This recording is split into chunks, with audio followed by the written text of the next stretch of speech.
March brings mental excitement, new beginnings, and sets the stage for visionary, intuitive thinking.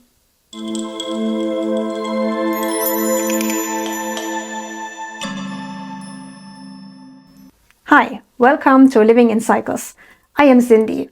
I'm an astrologer and I'm specialized in reading birth charts and life cycles of individuals. I also teach astrology, specifically the Venus star. I do this to help you learn from the past, understand the present, and prepare for the future. So let's have a look at what does the Venus star look like in March. The Venus star is a 5-pointed star pattern. This pattern is created by conjunctions, which means meetings, of Venus with our star, the Sun. And this is how the Venus star looks. Previously, we had a lot going on in the sign of Aquarius. Aquarius is not on the Venus star right now, meaning that Venus and the Sun do not conjoin in the sign of Aquarius. However, many people on planet Earth have Aquarius as one of the points on their Venus star. People who are born before the mid-80s. If you are one of those who have Aquarius on your Venus star, then whatever is happening in the sign of Aquarius interferes with your creative energy and your relationships, because the Venus star has to do with how the flow of creative energy is moving throughout ourselves, our lives, and our relationships. So previously we had 4 planets traveling through Aquarius. 2 of them are still in Aquarius right now. One of them is Mars. So Mars is in Aquarius until March 23rd. So for the majority of March, Mars in Aquarius will affect the quality of time we experience. The second planet that is still in Aquarius is Venus. Venus will leave Aquarius on March 11th. And then we had 2 planets traveling through Aquarius, and those planets are moving or have moved on already. And one of them is Mercury, and the other one is the Sun. In astrology, we call the light sun and moon also planets. So this quality puts a very strong emphasis on the mental plane, because Aquarius is an air sign and air has to do with our thinking processes. More about this later. What's happening right now is that Sun and Mercury will enter a sign on the Venus star that everybody has on their Venus star, you too. And this sign is Aries. And you might already know one sign that almost everybody on planet Earth has on their Venus star, which is Scorpio. Scorpio and Aries are life mates on the Venus star. They come in together and they go out together. Both were born or activated in the 1920s. So, meaning that whatever happens in Aries interferes with our creativity. And creativity is not art only and singing and whatever. It's what you do in the world. We are creative beings. We always create. With your mere presence, you create. And now, of course, before we go into what the transits mean, we need to understand what Aries is about. And that's what we are going to investigate next. How to understand any of the 12 zodiac signs. For that, you need to understand the modality and the element of the sign.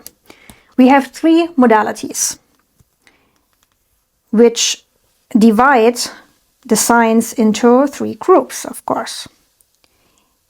And here are the signs of each modality. This is cardinal modality. This represents fixed modality, and the last one represents mutable modality. The signs actually represent well the energy of the modality, and energy is what the modality actually represents. The focus, where the energy is going and what it is doing. The cardinal sign has the upward pointing triangle, and cardinal energy is initiative, assertive, it goes upward.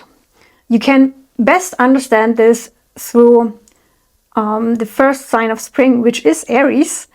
And what happens in spring is that flowers and also trees, the liquid in the trees, it comes from the earth and it goes upwards. So flowers are growing, trees are getting leaves. So this energy wants to go up. This is cardinal energy. Then we have the fixed energy, fixed modality, which represent the stable, maintaining, holding energy. It's the middle of a season where everything gets fleshed out, maybe you could say. So it holds in place. And then we have the end of the season, which is the bridge. And I always think of this sign as the bridge. It's the bridge between the old season and the new season. It's adaptive, it's flexible, it's changing. Now let's go to see the signs. Which signs represent cardinal modality, which fixed and which mutable modality. So the first sign of spring is Aries, as I already have revealed. My pen, my ink. Help me. Aries. Then the first sign of summer is Cancer. This is my Cancer sign. Then we have the first sign of autumn, which is Libra. And then we have the first sign of winter, which is Capricorn. These are the cardinal signs. Next, the fixed signs. The middle of spring is represented by Taurus. The middle of summer is represented by Leo. The middle of autumn represented by Scorpio. And the middle of winter is represented by Aquarius. Then we have the mutable signs, the end of the season. End of spring, represented by Gemini. End of summer, represented by Virgo. Then we have the end of autumn, represented by Sagittarius. And the end of winter, represented by Pisces. Now we have all modalities and all zodiac signs. Now we combine, of course, the cardinal modality of Aries with its element. And the element of Aries, who knows? The element is represented by this sign. Fire. Aries is a fire sign. And fire has to do with willpower, with action, with drive, and also intuition. Now, if you combine this fire energy with the cardinal energy, then you actually get a double of energy boost. It's a very forward moving, straight to the point going kind of energy. Aries cannot be ignored. Whenever Aries energy is active, it confronts you. You cannot unsee it. You cannot unreact. You have to react to this energy. So now let's go into what Mercury in Aries actually has to say. What will we experience in March, April, and later on?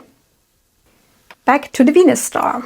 So this was the situation previously. A lot of transits going on in Aquarius. Now, for the sake of simplicity, we take Venus off now. Venus will leave Aquarius soon, but Mars will stay. Mars is the ruler of Aries, and this is very important. Then the Sun, of course, in Aries means that we have the March equinox, which makes it so that we have equal day and night around the globe. And in the Northern Hemisphere, we experience the beginning of spring. And of course, the Sun has also some impact of what Mercury in Aries will do, because whenever planets pair up, they join their symbolism. The Sun has to do with the spirit, with God, goddess. It's the life force representative of this, also the ego. But I don't want to talk too much about the Sun. I want to talk about Mercury, because Mercury is for so long in Aries, will also go retrograde. And the retrograde always has to do with shaking things up. It's the end and the beginning of a new cycle. of course, this Mars in Aquarius, ruling Aries, is now in relationship. The signs on the Venus star, Aquarius and Aries on the Venus star, they have a relationship together. And whenever a planet that is ruling another sign where another planet is also on the Venus star, then this is very powerful. If you just have this in your Venus star, then you have a very powerful setup.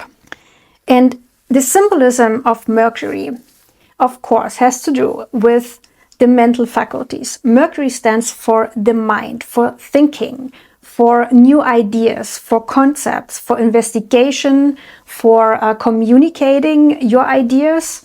It also has to do with travel and trade, with mobility, and mobility, physical mobility, but also the mobility in your mind. In the sign of Aries, which has so much to do with this forward-moving, action-oriented energy that wants to go out, we will experience a change in our way how we think and how we communicate, how we go about things. And everything starts in the mind, of course. Every idea, everything that you create starts in your head first.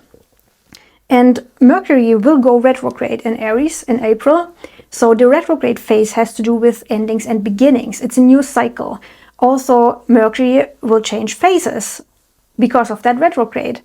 And when a planet changes phases, this is also shaking up things. So whenever we end a cycle and begin a new cycle, we have the possibility to be more open and to receive new insights. And now we have Mars in Aquarius for almost all of March, which is interesting because Aries and Aquarius have a relationship on the Venus star. And now, since Mars is the ruler of Aquarius, of Aries, you can understand the symbolism, like Mercury, who is the messenger of the gods, in this case is also the messenger of Mars. In the Venus star, the energy flow goes from Aries to Aquarius. And it is like Mars is saying to Mercury, hey, I need something from my home. Would you go and get it for me? Or just, I need you to check out my place if everything is okay. So Mercury is getting ready, travels to Aries, and from there is reporting back to Mars. But also Mercury, of course, is receiving messages and transferring messages to us. So we need to be ready to understand what Mercury wants to give us. Because Mars is in Aquarius and Mercury is in Aries, this is an especially potent time for people who have both signs on their Venus star, because Mars and Mercury are interfering with the creative energy in your life, in your everyday life, but also in your relationships. So it has to do with yourself, with how you understand life and what you understand about giving and receiving, but also then how this understanding affects your relationships. And next, I will give you 3 questions that help you understand what the current quality of energy means for you personally. First thing you need to think about is, where is Aries on your Venus star? So for sure you do have Aries on your Venus star, but there is a difference if Aries is the head of the Venus star or one of the hands or one of the feet, because each point has its own symbolism, its own meaning. Next, you need to think about if you have planets in Aries or angles, because whatever you have in Aries will now receive the energy of Mercury. So for example, if you had the moon in Aries, then Mercury is visiting the moon. The moon is receiving Mercury and they hang out for a while, which of course is a mixed symbolism of moon and Mercury associations. Then next you would also need to think about, or what you can do, you don't need to do it, but it's beneficial to do, is if you already know what's your Venus star point, and how your relationships, what kind of dynamics you have, then of course you also understand where those energies specifically work in your relationships. So thinking of your relationship dynamics, of your partner's Venus star points, and they might have planets around the Venus star, how they are affected by Mars and Mercury, can help you understand what's about to take place in your life and how you can use the current quality of energy for the best.